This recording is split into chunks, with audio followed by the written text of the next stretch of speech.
నమస్కారం ఈటీవీ 360కి స్వాగతం ముందుగా ప్రధానాంశాలు ధవళేశ్వరం వద్ద కొనసాగుతున్న గోదావరి ఉగ్రరూపం వరదతో అల్లాడిపోతున్న కోనసీమ లంక గ్రామాలు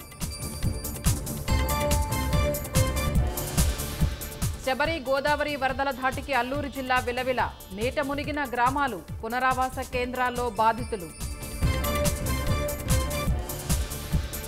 ప్రభుత్వ పథకాలకు మహనీయుల పేర్లు పెట్టడంపై పవన్ హర్షం జగన్లా వ్యవహరించినందుకు సీఎంకు ధన్యవాదాలు జగన్కున్నంత పిరికితనం అహంకారం ఎవ్వరికీ ఉండవన్న షర్మిల అసెంబ్లీకి వెళ్లకపోతే ఎమ్మెల్యేగా రాజీనామా చేయాలని డిమాండ్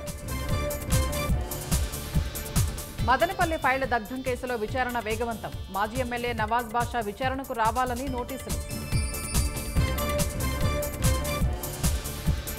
కాకినాడ జిల్లాలో అదుపు తప్పిన బైక్ను ఢీకొన్న వాహనం ముగ్గురు కుమారులు దుర్మరణం తల్లికి తీవ్ర గాయాలు చేనేత ఉత్పత్తుల్ని ప్రజలంతా ఆదరించాలని కోరిన ప్రధాని దేశంలో ఖాదీ వస్త్రాల కొనుగోళ్లు 400% పెరిగినట్లు వెల్లడి ఢిల్లీ కోచింగ్ సెంటర్లో విషాదం నింపిన వరద ఉధృతి తెలంగాణ యువతి సహా ముగ్గురు సివిల్స్ అభ్యర్థుల మృతి